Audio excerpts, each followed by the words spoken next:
Have you ever felt like you were in a crowded room, crowded space, like a shopping center or stadium, but yet felt alone? Or maybe during the week you had a full schedule, full calendar of things to do, full checklist, but still yet felt somewhat unfulfilled even after achieving all of it.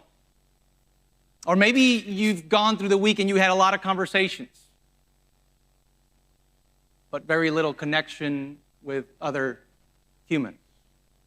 I think that the way that we're currently living our lives is leading us to a place of loneliness or feeling alone.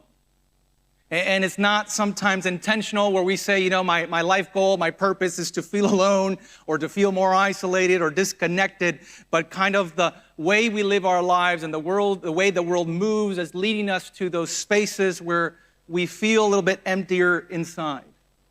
In prepping for today's message, I got to read a couple of psychologists and documents that talk more about this phenomenon that's occurring in our country and our world today.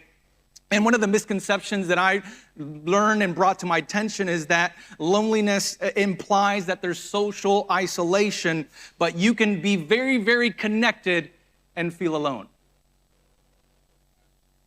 The way Dr. Miriam Kiermaier writes, she says, in reality, loneliness has less to do with being alone, but much more to do with the experience of feeling unseen. I think we all have a desire to connect, to be heard, to be seen, to have meaningful relationships, and the things that we do to have purpose and meaning. I think we all deep inside want to make a difference in the world that we live in, but yet somehow the way that life is moving in the directions that we go is going the opposite direction of what we truly need and what we truly desire. So where are you at today? Maybe today you're feeling a little bit alone or isolated or disconnected.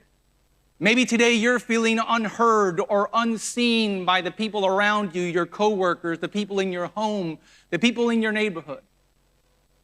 And maybe today you're feeling that you're the only one that is alone or that's lonely, that's going through life in that way. Today I want to remind you that even when you feel alone, you're not alone. And then the reason that I believe that and I can say that today is that we have someone that's like no other. That even when I feel alone, I'm not alone because Jesus is like no other person, no other experience, no other phenomena in my life or in the world today, that can help me through the difficult seasons in life.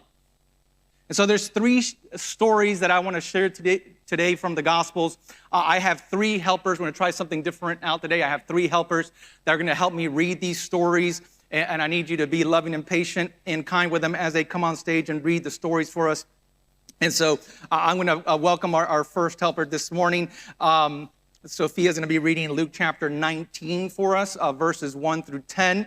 There's an interesting story there that speaks on someone that was going through life in a difficult way. So welcome on stage, Sophia. Hi. Hi. All right. Hi. All right. All right. Okay. Jesus entered Jericho and was passing through. A man was there by the name of Zacchaeus. He was a chief tax collector and was wealthy. He wanted to see who Jesus was, but because he was short and could not see over the crowd, so he ran ahead and climbed a sycamore fig tree to see him, since Jesus was coming that way. When Jesus reached the spot, he looked up and said to him, "Zacchaeus, come down immediately. I must stay at your house today." So he came down at once and welcomed him gladly. All the people saw this and began to mutter, "He has gone to be the guest of a sinner." But Zacchaeus stood up and said to the Lord, "Look, Lord, here and now I give half of my possessions to the poor, and if I have cheated anybody out of anything, I will pay back 4 times the amount." Jesus said to him, "Today salvation has come to this house, because this man too is the son of Abraham. For the Son of Man came to seek and to save the lost." Thank you, Sophia.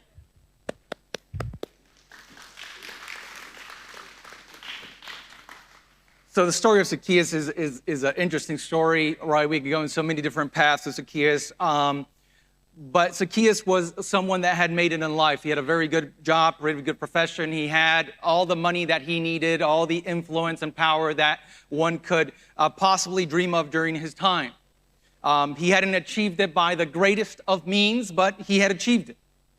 And I think maybe due to the way he viewed himself or others viewed him or the things that he felt about the world, he had tried to fill his heart, his life with material possessions. He had gotten to the top of his profession, and so now he has everything he's wanted. He could buy anything he wants to buy. Like, he has the best home, he has the best car, he has the best clothes, he has the best job. Like, there's nothing else to chase for.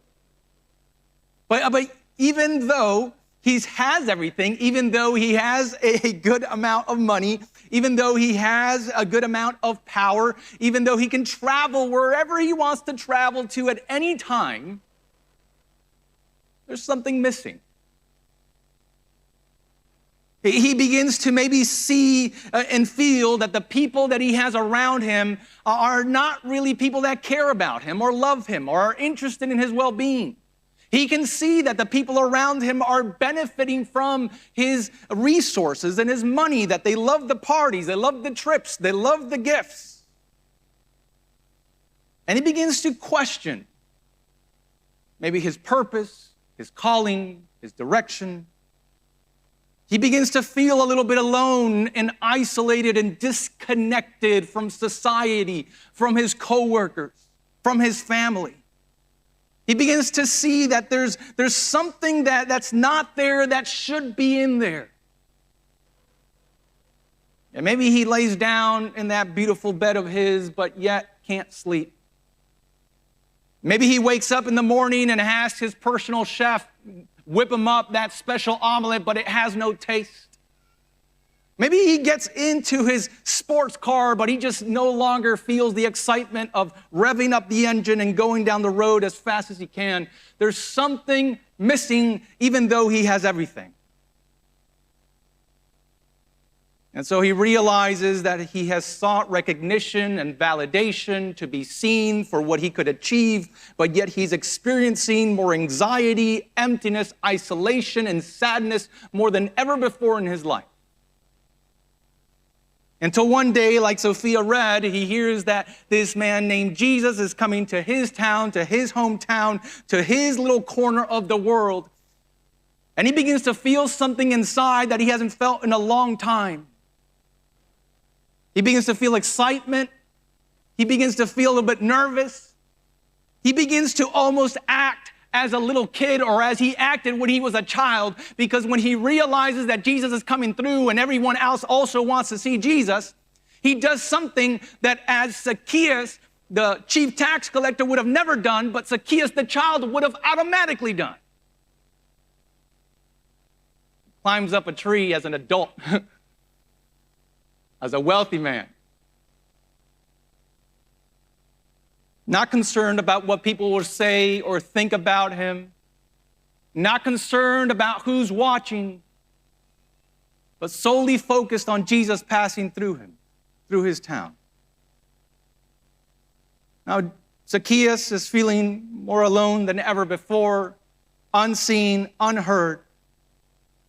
And while Jesus is passing, he never imagines what would occur. He never imagines that Jesus would look at him, stop, call him out, invite himself to his house. As a matter of fact, he was content with just seeing Jesus pass. Of maybe being able to pull out his cell phone at the right time and get a selfie as Jesus is passing through. But Jesus is like no other. So even when we feel alone, we're not alone, because Jesus is like no other, and Jesus stops where Zacchaeus is. He looks up at the tree and he calls him out. He knows his name. He knows his pain and his struggle. He knows the emptiness inside, and he calls him out and says, Zacchaeus, I need you to come down from that tree, because I'm going to your house for lunch, for dinner, and I'm staying over for breakfast too.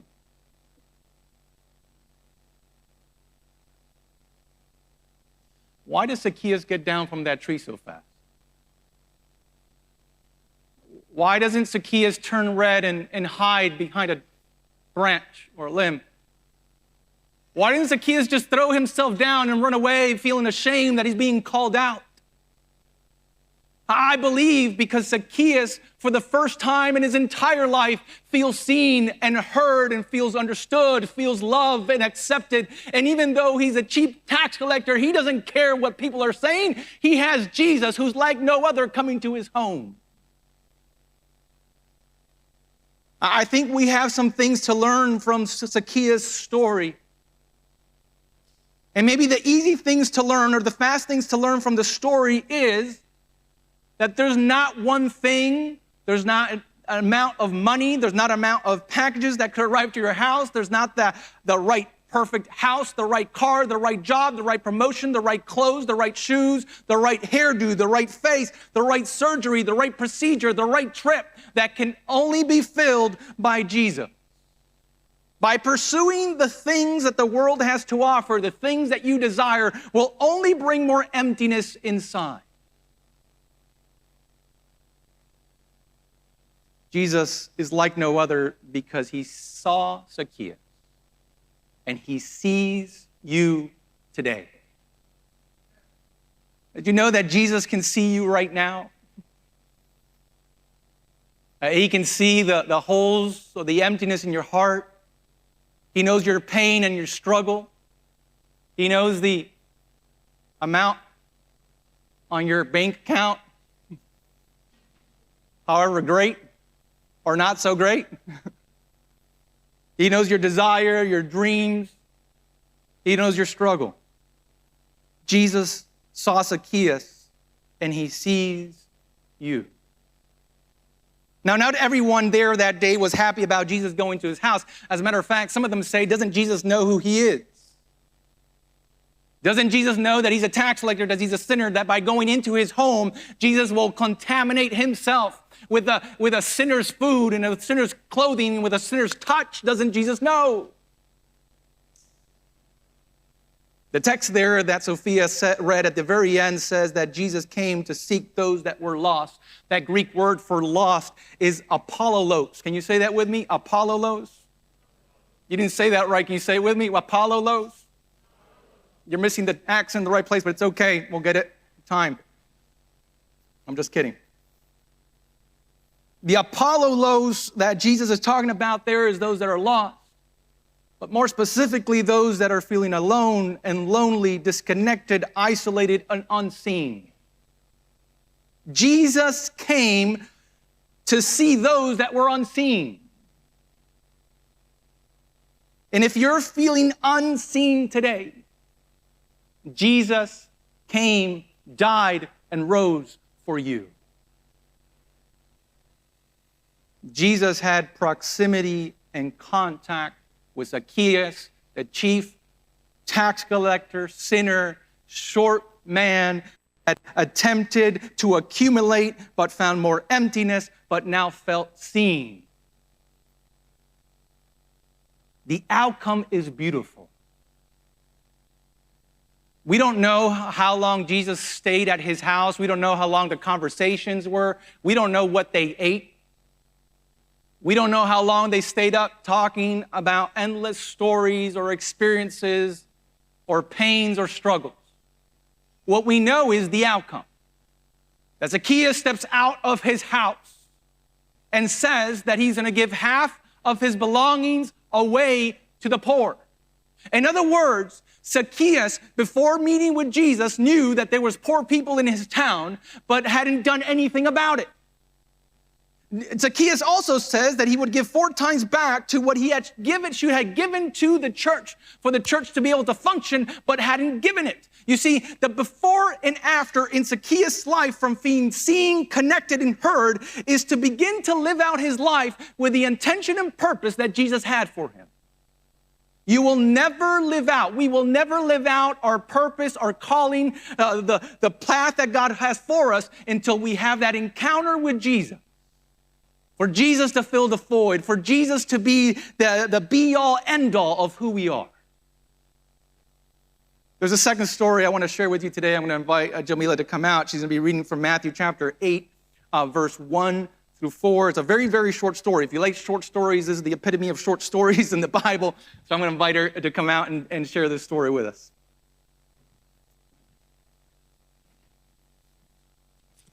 When Jesus came down from the mountainside, large crowds followed him. A man with leprosy came and knelt before him and said, "Lord, if you are willing, you can make me clean." Jesus reached out his hand and touched the man. "I am willing," he said. "Be clean." Immediately he was cleansed of his leprosy. Then Jesus said to him, "See that you don't tell anyone, but go, show yourself to the priest and offer the gift Moses commanded as a testimony to them." Thank you so much.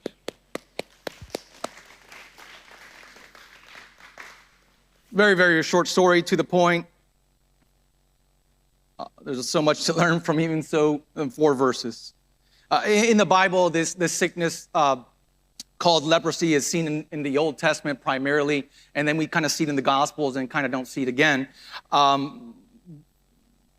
By most historians and scholars believe it was a highly contagious disease.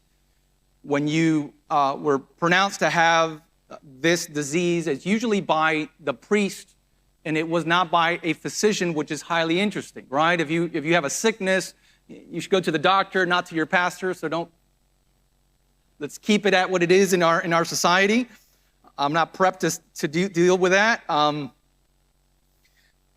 But it's interesting that this is the one thing that they would come to the church for. And when we look at the Old Testament and see the different times that leprosy shows up, it was actually like a punishment from God. So Miriam, Moses' sister, she ends up getting leprosy, and then we have Naaman who has leprosy, and then we have maybe 1 or 2 more stories that kind of judgments of God with leprosy, right? Because either they had disobeyed or walked away from God. And it seems like the only way to undo leprosy is not by getting the right medication, the right creams, the right ointments, or the right prayers, but by God undoing what he did. And so when someone had this sickness or disease, they would show themselves to the priest, and the priest would say, "Yep, you definitely have leprosy, so you gotta leave your home, leave the city, go live outside. And you can no longer have contact with your family, your friends, your coworkers, your neighbors, and everyone else you knew. You are no longer accepted in town." And just to add on the pain, if you see anyone that does not have leprosy and you're in close proximity to them, you need to scream out, not your name, not what day it is or the time, but you need to scream out loud that you are unclean and they need to keep their distance. So this man was living his life outside the community, disconnected, alone, lonely, kind of suffering in silence, not knowing how much more time he had to be on this earth, probably having lost all self-worth or value, probably giving up on being able to contribute anything good to the world or to his family or to his society. And I don't know, and even maybe his spiritual life completely decimated. Asking God why and why him, why at this time, why was God torturing, tormenting, abandoning him? In reading a little bit of the context of the story, it's interesting that some commentators say that the reason that this leper comes so boldly before Jesus is because maybe the leper from a distance had heard Jesus' Sermon on the Mount. He had heard the Beatitudes. He had heard about God's will, command, and purpose for the world. And somewhere along that sermon, something in his heart began to beat in a different way. Something in his mind made a new connection that had been disconnected for years. And so it's interesting that he comes to Jesus and doesn't ask a question. He comes to Jesus and doesn't pronounce that he's unclean. He comes up to Jesus and reminds Jesus who he is. Maybe He could have come up to Jesus and said, Jesus, what's up with this? I have leprosy. What have I done? Why are you punishing me? Jesus, I've been a good person. I've done things the right way. I went to church every single Sabbath. Jesus, I gave back to the community. Why me?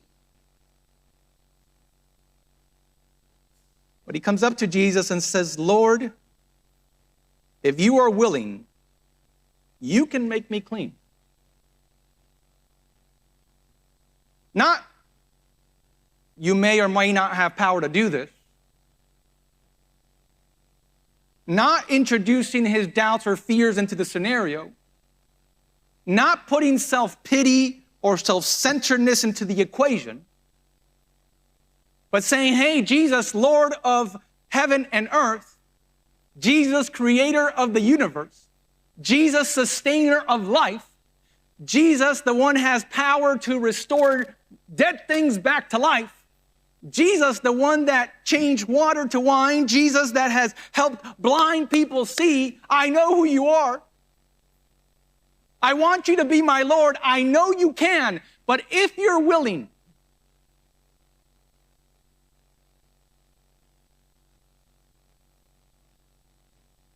it's a powerful testament to how God works in our lives. Sometimes Jesus needs to come into our home to restore what's broken in our hearts and causing isolation, loneliness, or fear. Sometimes Jesus puts something in our hearts and wants us to come back boldly to him.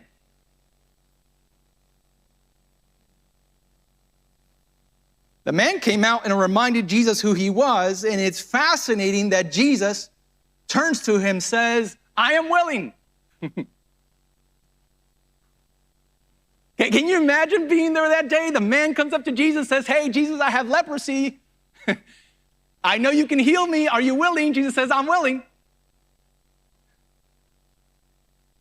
What if Jesus was willing to restore everything that's broken in your life right now?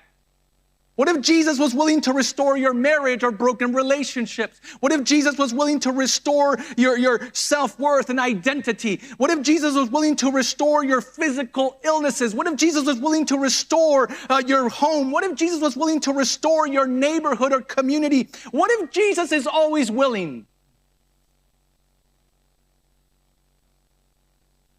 It says that Jesus looked at him and said, be clean. Like, time out, Jesus. No therapy?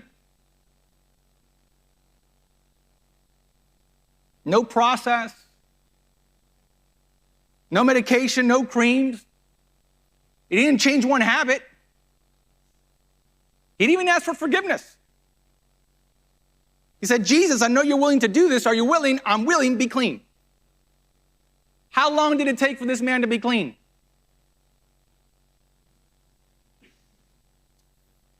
I'm going to read it to you because you're not going to believe me if I say it. Matthew tells us immediately. In that moment. Just like that. A man that was unclean, isolated, alone, destroyed life, present and future, comes up to Jesus, says, Lord, are you willing? He said, I'm willing, be clean. And he's clean, immediately cleansed from all leprosy. And then what happens next is just like extra, because Jesus kind of tells him, hey, don't tell anyone, but Jesus, there's a crowd that saw it. And how are you going to tell someone that had leprosy not to tell anyone?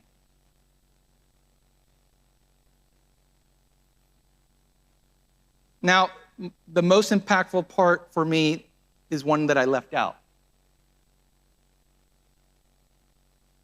Jesus touched the man with leprosy.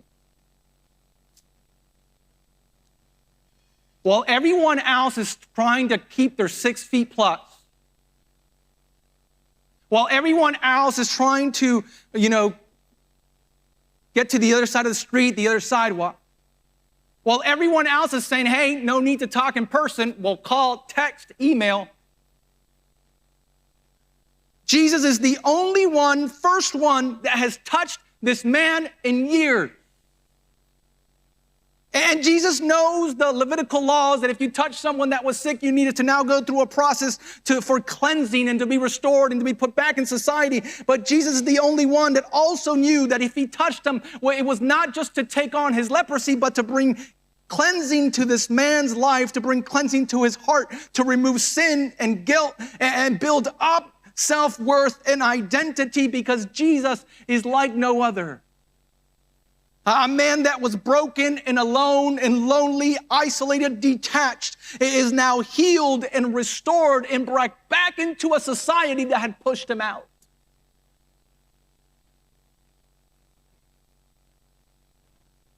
I wonder how many people he told on the way to see the priest. I wonder if he walked there in a different way. I wonder if instead of screaming out unclean, he's screaming out clean. I wonder how many relationships, friendships are restored because of Jesus entering his life. I have a third story for you. I'm going to ask Tom to come out. He's going to read a story that we find in Luke. So, Tom, if you can come out at this time, that'd be a good time. A later time might be too late. But it's a good time now.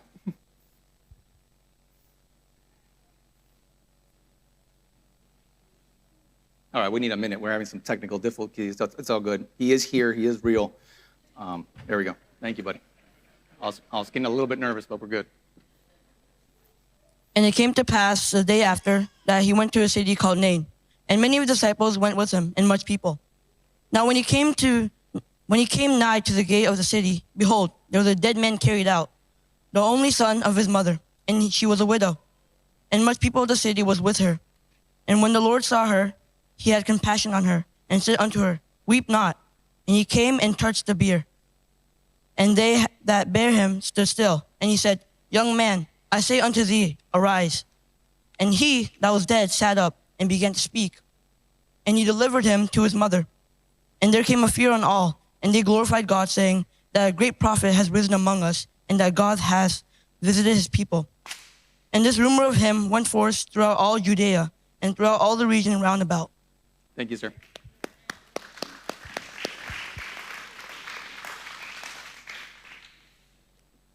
I'm not going to lie, I got a little nervous. So thank you, Tong. Yeah, fascinating story. We don't know how long she's been living without her husband. Her husband has died. In Bible times, for a woman to lose her husband was to lose half of her, or more than half of her identity and value in her society. Now she has one son left, and he's gotten sick and died. She's in a grieving process for another grieving process to begin. And she's heading in this funeral procession knowing that that's it. For a parent to have lost a child, but also lost their partner and companion in life, probably is devastating.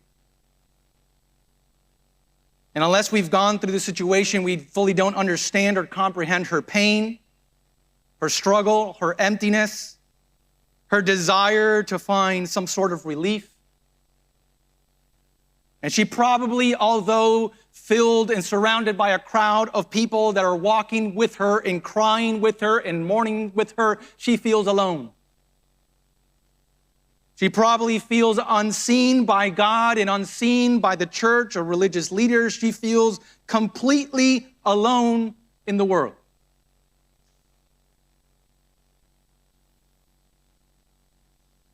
And there's no chance that at this point in her story or her pain or her process is even trying to compute or understand or envision what her present and future will look like. Have you ever been in a scenario where you've experienced this degree of pain? You probably can relate that it's very hard to think of a future when all you feel is like someone stabbing your heart over and over and over again. She doesn't know what she's coming back home to. She doesn't know what she's going to do of her life. She just knows that she's lost her husband and lost now her only son. And it almost feels like a random story because Jesus is going one direction and they're going the opposite direction. And as they're passing through, Jesus sees everything. Jesus could see the large crowd and the procession coming through. He knows what's happening. He knows that a young person has lost their life. He can recognize which one the mother is because she's carrying the most pain and suffering. Yet Jesus, while he's on mission and on the way to go somewhere, he stopped. It's not like he slows down to show like the face we try to make to show some empathy and compassion. It's not like he slows down out of respect to give them way and let them through. He stops, because he's also interested that they stop.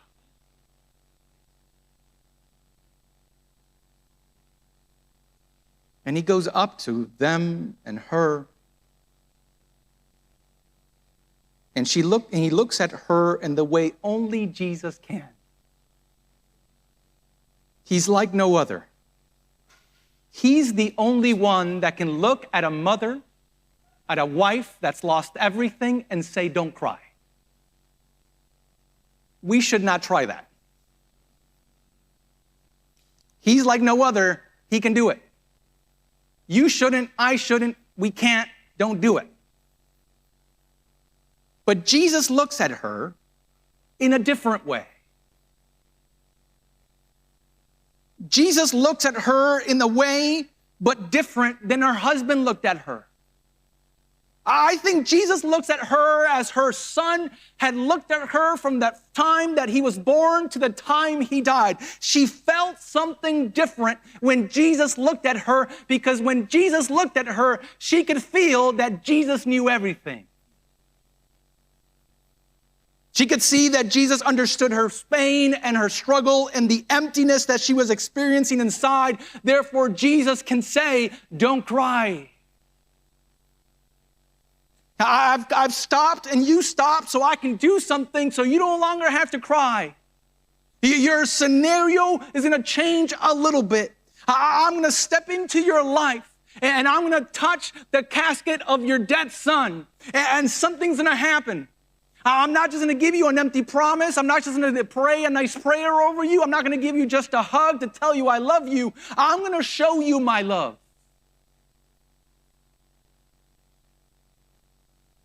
So Jesus touched the casket that they were carrying him in, and he begins to speak to a dead person.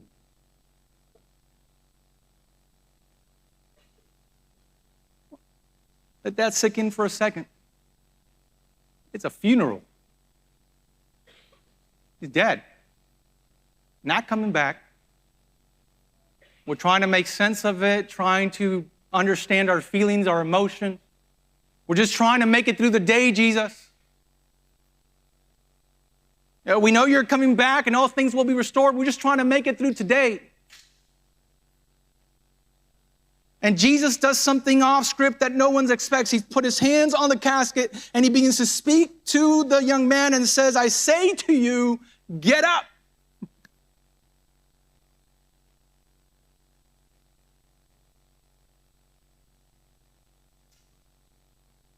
And Luke tells us that the young man that was dead, that was being carried in a procession to the burial site to be buried there until Jesus returned, the child with the sickness, the child that had a name and a purpose and a family, the child that was taking care of mom who had lost dad, the child who had no longer breath in his lungs is being spoken to and being told to get up. And Luke tells us that when Jesus stopped and spoke to the child, that the child got out of the casket.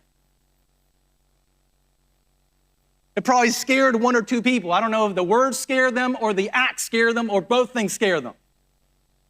Maybe someone ran away. Maybe someone fainted. Maybe someone started screaming and someone started crying, but I wonder what that mother did. Do you hug your son first or do you hug Jesus first?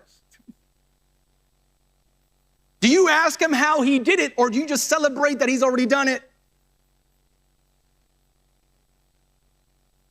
And verse 16 says that they were all filled with awe and praised God and said, a greater prophet has appeared among us. Listen to this. God has come to help his people.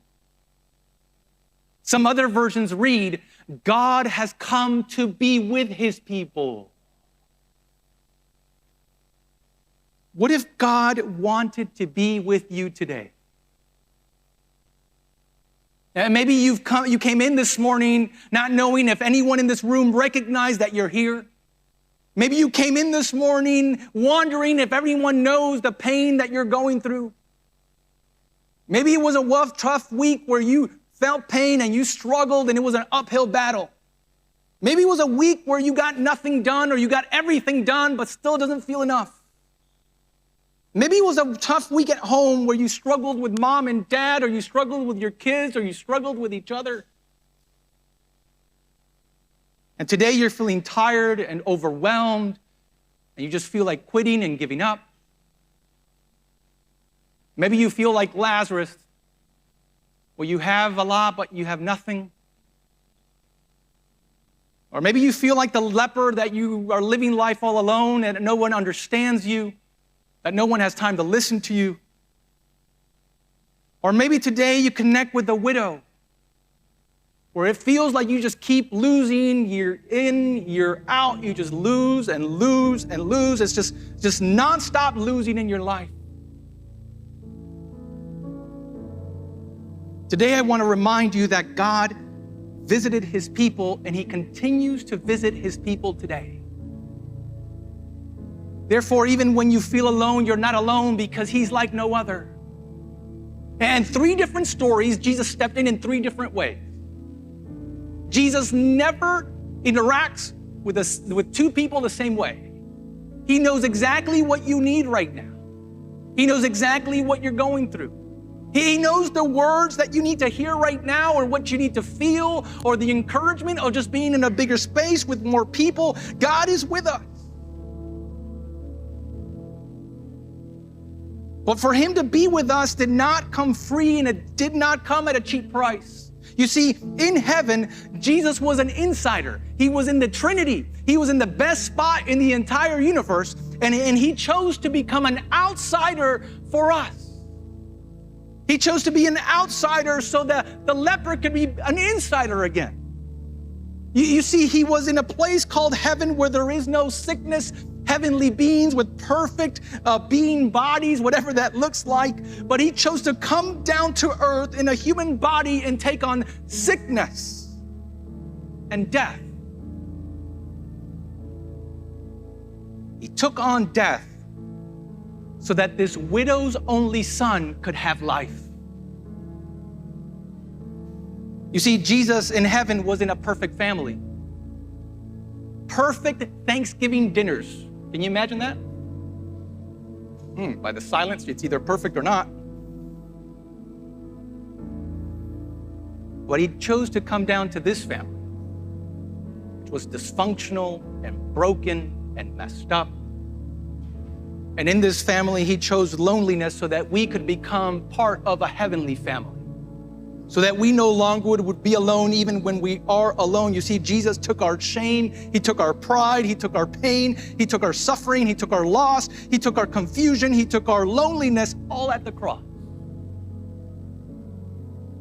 And it's at the cross where we see Jesus most alone and most lonely and most disconnected by his family, by his disciples who were supposed to be with him, and even by his Father, where he screams up to heaven and says, Father, Father, why have you forsaken me? He took that on so that today you would not have to be alone even when you feel alone. You see, We have a God who wants to be close and become that good shepherd, that good father, that good friend, that good neighbor, that good companion. He wants to be that and so much more to you, to somebody else. There's three things that you could do this week. Not all three, but you can do one of the three or two or all three if you want. Because if you had some sort of feeling this week where you feel alone, then there's somebody else in this room or someone you know that also felt the same way. And the perfect remedy to fix all loneliness in the entire world, you know what it is? Food. You probably eat once, twice, 3 times a day, and some of you that are overachievers that eat like 5 times a day. You can share one of those meals with someone. Not give them the meal, but share the meal, like sit at a table with them. And even if you don't say anything but share the table, that's going to be a big difference for you and that person. The second thing you can do this week is to serve someone. Because serving people also combats loneliness. And when you serve people, you feel more connected to them than you would if you didn't serve them at all. So find someone or something to serve this week. The third thing that we can do is that we can share our struggles, our pain, our suffering with each other. That's what we're called to do in Galatians. Because when we share our struggles with each other and the church family shares their struggles, it combats loneliness because we're no longer fighting alone, we're fighting together. And the only way we can fight loneliness and anything that comes from the devil is not by might or power, but it's through his spirit, it's through praying together. So you can share a meal with someone this week, you could serve someone this week, you could pray with someone this week. It's gonna combat it. It's gonna bring you closer to someone, but it's gonna bring you closer to Jesus. The story I want to wrap up with today is a story that I've heard. It's kind of changed over time, but it's still worth sharing, about a famous actor from Great Britain who had come over to the States and was invited for a party to someone's home. And they're at the party. In the midst of the party, they're having dinner around a huge table, and the host all of a sudden stops like the chatter around the table, and he says, "Okay, Charles, I need you to recite something. You have that beautiful voice, that beautiful British accent. Can you just recite something for us so that we just have a good time and enjoy your presence?" The actor takes about a minute or two to think about what he could recite to this table as he's visiting from a different country. He says, "Okay, my grandma used to recite Psalm 23. It's deep in my heart. I want to recite it to you." So with perfect pitch and eloquence and timing, he recites Psalm 23 beautifully. The table's in awe, and after he's done reciting, they all kind of put their hands together and clap and thank him for that moment, and they're all cheerful.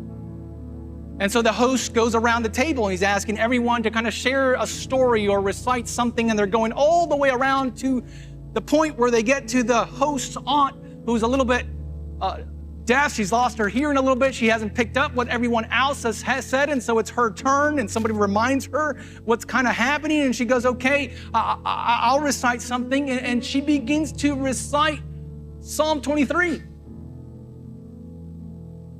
And the people close to her don't know whether to stop her or tell her or just let her go. They're feeling a little bit ashamed because Psalm 23 was already recited by the actor. We're like, she has no business reciting Psalm 23 if he's already done it. But they choose to let her go. And by the time she's done reciting Psalm 23, the entire table is in tears. They had to kind of pause that moment and pause the dinner because it was an emotional moment where everyone felt touched. So as the party's wrapping up and people are headed to their cars, someone catches up to the actor, Charles Luton, and says, "Hey, not to put you on the spot, but when you recited it, you got applauses. When she recited, she got tears. What's the difference?" And he said, "Well, I know the words to the psalm. She knows the shepherd."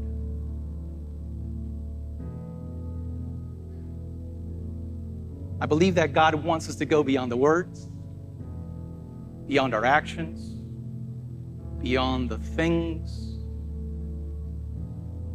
and to be connected to that shepherd that can bring purpose and meaning value, and direction to our lives today. So while I pray today, it's a moment for you to connect with the shepherd, with the Father, Jesus, and say, I no longer want to feel this way. I want to be seen. I want to be heard. I want to be recognized. I want to know what to be and what to do. And I promise you, if you open up your heart, he's going to speak. He's going to direct. He's going to embrace you and remind you how much you're worth and so much more. Let us pray. Dear Heavenly Father who art in heaven, holy, holy, holy is your name. Father, we pray today that you bring your kingdom down, that you bring it into this space or wherever we're watching from today to remind us that even when we feel alone, we're not alone. That Jesus is like no other. That he desires to be close, that he desires to be our friend, that he desires to walk with us. So in our struggle, in our vain ambitions, in the midst of the lies, may we see Jesus. May we be brought close to his presence so that we get to know him intimately and personally. May we know that we are not alone in our pain, in our loss, in our struggle.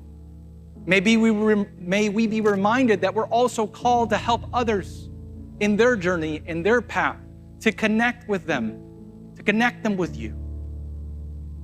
So, Father, I pray your Spirit impress our hearts right now, whether it's with a word of encouragement, with a word of truth, of direction, whether it's a reminder that we're loved and we're wanted by the King of heaven and universe, whether we do have a calling and purpose, a role to play in the world we live in today.